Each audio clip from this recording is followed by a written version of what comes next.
Hello, what is up YouTube? Metro here, 2012 here, and today I am going to be picking back up YouTube. I know it's been a while.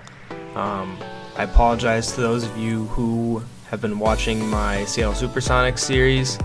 I do have an explanation. I'll probably make a separate video to explain that, but anyways, we are going to start doing some rebuild challenges. So we're going to start with my favorite team, the Minnesota Timberwolves. And let me tell you guys how I'm going to do this. So I know a lot of people who do rebuilding challenges, a lot of times they do like 3 seasons, try to win as many championships in 3 seasons as you want to. For the most part I like that, but there are some things about that I don't like.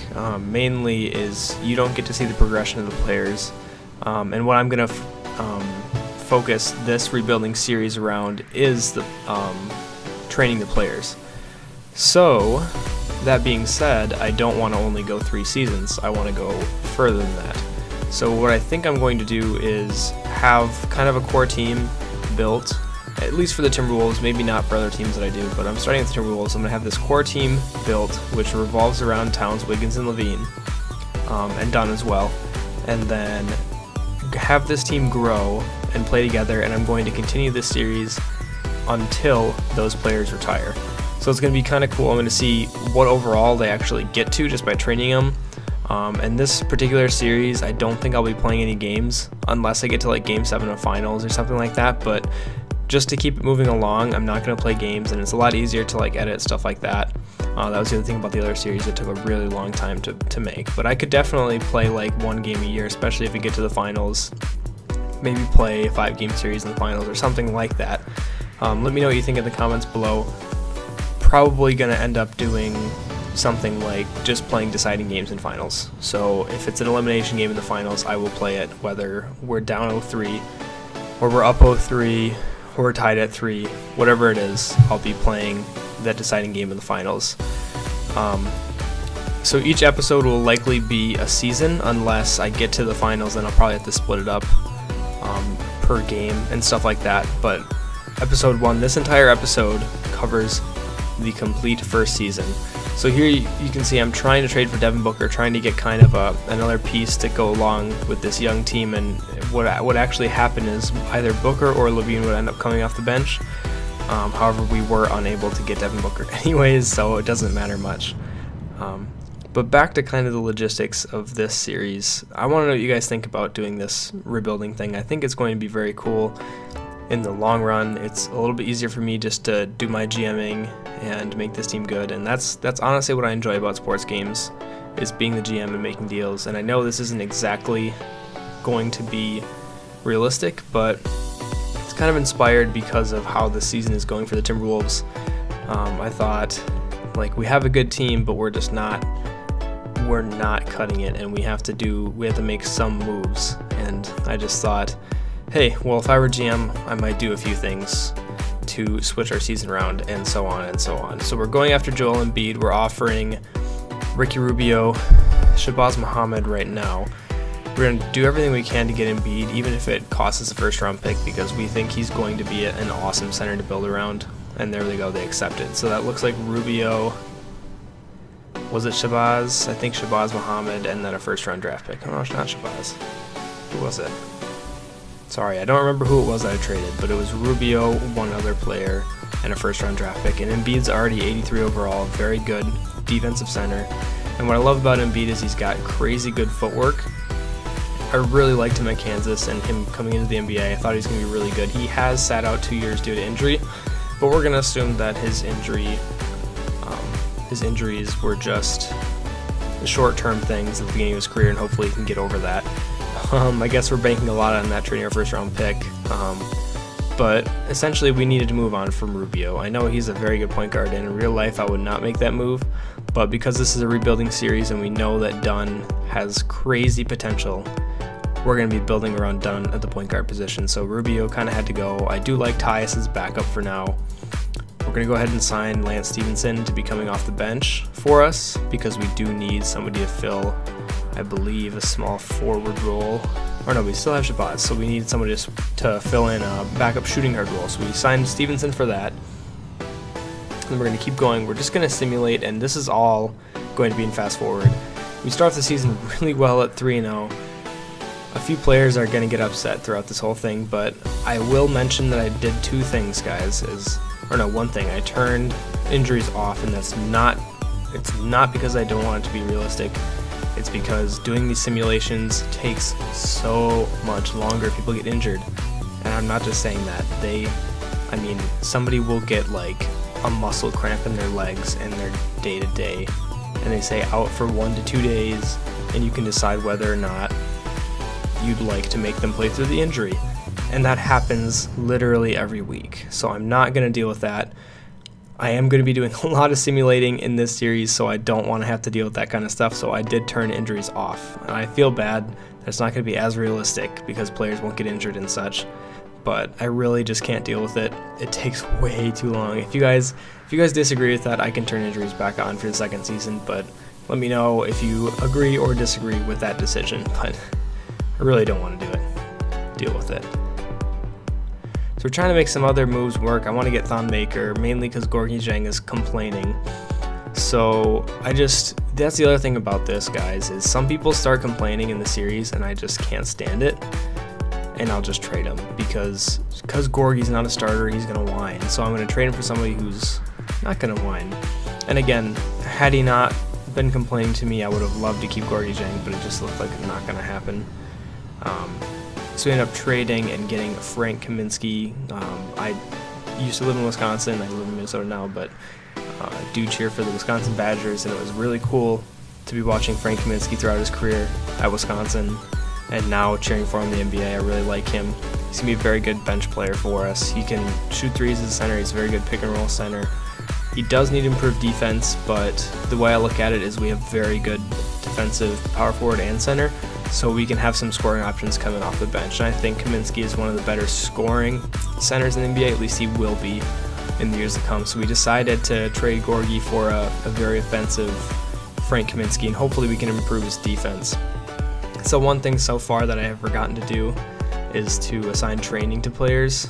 So we're going to have to go in and do that in a little bit, but right now searching through the free agent wire to see who I can pick up to be kind of like a backup player, I guess, for the season going forward. Doesn't look like there's very much, so we're going to have to try to make a trade to get some kind of backup small forward. If we can't, we're probably just going to have to roll what we have, but see what we can get through trades really quick. See what comes up for us. I would have loved to get Malachi Richardson and just convert him small forward, but they want a little bit too much for him. Just going through teams, doing trade finders, see if there's any trade that looks like it might potentially happen. The Magic want a ridiculous amount for Aaron Gordon all the time, so just never going to get him.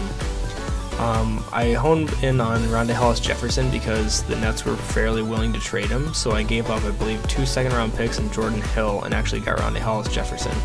So that was a really good trade. I got a very good defensive, athletic, backup small forward. We can train him to become a 3-and-D guy. So coming off the bench, knock down threes, play lockdown defense. That's what we want him to do. If someone gets hurt or if we're in the finals and we really just need someone to lock down defensively, we can have Hollis-Jefferson come in. It's kind of an essential part in every team. It's like having Bruce Bowen. The Spurs had Bruce Bowen for so long. And he was just so wonderful for them because he could come in off the bench, or even, he started too. So like a versatile player like Bruce Bowen, where you can start or come off the bench and play defense, is something that I felt we really needed on this team. So I'm excited that he is on our side for the rest of this year, and hopefully we can sign him to an extension at the end of this year or next season, something like that.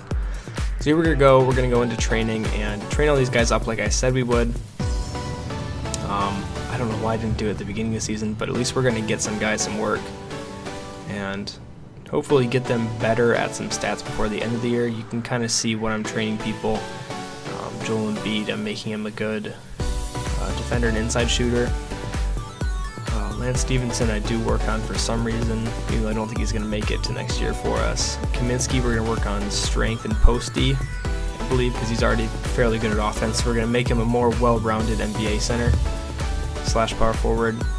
Zach LaVine, we're going to work on his speed with the ball, on-ball defense, and shot three. So we want him to be a better defender and a better three-point shooter, so he can just be the knockdown guy. And we adjusted Towns as well to give him some three-point shooting and strength as well. I do wish I would have worked on rebounding for Wiggins. By the end of this year, you'll see Wiggins is still not a very good rebounder, so I wish we would have done that, but there's always next year. You can only work on so many things at once, so I think we're going to work on Wiggins' rebounding. He's not a very good rebounding small forward. He averages like 4 rebounds a game, like 3 to 4 in real life. And in the game, he averages about 4, so we're going to need to improve that so that Wiggins can be more of a well-rounded small forward. He actually fits more of the shooting guard mantra, or like he fits what a shooting guard would be, but he plays the small forward position, so it's kind of awkward for him. Here we go, getting through the season. We actually are doing okay at like a 500 record, a little bit better than 500 record. Just buzzing through the simulation, and again, nobody's getting injured, so it's much easier to get through the simulations. And we did have a bit of a rut there, losing quite a few games, 4 out of 5 I believe it was. But here we go, I'm going to start pumping players up because they do progress a lot better if their morale is higher. That's another tip for you guys, is if their morale is high, the players perform quite a bit better. So that's always something to keep in mind. I'm going to go ahead and adjust against the Clippers here to see if we can win this game, but I think preparation can only take you so far, so don't think that did much for the Clippers game, as we lost 135-98. Gonna keep simulating here, beat the Nuggets, lost to the Suns, and we're doing okay. We're still hovering around a 500 record. It's not great, but last year they were nowhere near a 500 record, so I think most people would agree going from where they were last year to a 500 record is not bad. So I'm not terribly worried about this team, especially because I traded for even more youth. We're altogether a very, very young team, and I think the growing process together as a team is going to be really, really fun. So there we go, pumping players up, getting them ready so that they can train better. So 100 morale is what you want to shoot for, guys. I believe if it's at 100 morale, then they just grow a lot better. If it's at like 99, I don't think it does. So I tried to keep them at 100 for a while, but they just immediately get upset, and Towns got mad at the All-Star break, of course. So I mean, you can only deal with what you get. So just wrapping up that there, and we made it to the All-Star break. Alright guys, starting off here from the All-Star break, the second half of the season is going to go pretty fast because of the way I had to simulate, just to make this video like less than 22 minutes. I want to keep the episodes at like a decent length, so I went ahead and made the second half of the season simulation pretty fast. We're going to make some off-season moves at the end of the year that I want you guys to take notice of. I know it's going to go by really quick, but I am going to explain what I did, why I did it, stuff like that. But simulation's definitely going to go really fast second half of the year. You can see our record is definitely falling below that 500 mark. We're going to start failing our goals. 32 and 42 right now. So still a lot better than last season. We got 37 wins. There you go. LeBron MVP, averaging a triple-double. Ben Simmons Rookie of the Year. D'Angelo Russell Most Improved. All that is going really fast. And I noticed I didn't have anybody on the top 3 NBA. So Towns didn't make top 3 NBA. He did make defensive second team, I believe it was, though. And then Joel Embiid, as well as Chris Dunn, both made the all-rookie team, so that was good. The rookie first team, Dunn and Embiid were both on there. So looked at the season averages there, just so you guys could see how well everybody ended up doing throughout the year. And go adjust our budget, try to get free agent interest, as well as some salary cap space. Look at some retired players, Hall of Fame inductees. We don't have any draft picks this year, so we're going to simulate that. Go ahead and hire some coaches. For our head coach, we're going to look and hire Tom Thibodeau, because I really do like him as a coach. I think he is going to do really well for the Timberwolves. So we are going to offer him a 4-year deal. He wanted a 2-year deal, but we're going to see if he'll take a 4-year deal, as well as hire a brand new assistant GM that hopefully can help us out. with like trades and free agency and stuff like that. So putting those offers in, hopefully signing somebody. Looks like we signed our assistant GM and eventually signed Tom Thibodeau. So we have our staff signing through for the offseason. Moving on, we're re-signing all of those players, pretty much everybody, all of our young guys that we were able to sign that extension to. I think it's a one more year extension. So hopefully I'm going to be able to re-sign all those guys. Hopefully people don't want huge money and then walk. But looking at the free agency market, there's a lot of people who want big money. So we're going to open up our conversation with Serge, who wants 3 years and $80 million, which is insane. So I'm offering him about $20 million a year, and he still doesn't want that. I'm not going to do mind trick pitch. I know I could, but I want to make it kind of realistic. Like if we're going to just shortchange people, they're going to go somewhere else in reality. I thought maybe we'd be able to get Greg Monroe, but he wants a ton of money too. And then I looked and saw JJ Redick, thought maybe we could get him for like a 1-year contract. And we couldn't even sign him 1 year, $10 million, because he wanted 2 years. So we're going to end up not really being able to get JJ Redick either. But I wanted kind of a sharpshooter coming off the bench. So you have to see who I end up going with. But yeah, I wasn't able to sign either of those guys. We're just looking to fill kind of role player spots. We're going to go ahead and negotiate with Jared Challange. He ends up wanting a lot less money. He'll be okay taking about $8 million a year, $8.5 million over 2 years, which is fairly good. He's a good backup big man, so I'll take that. He can shoot threes.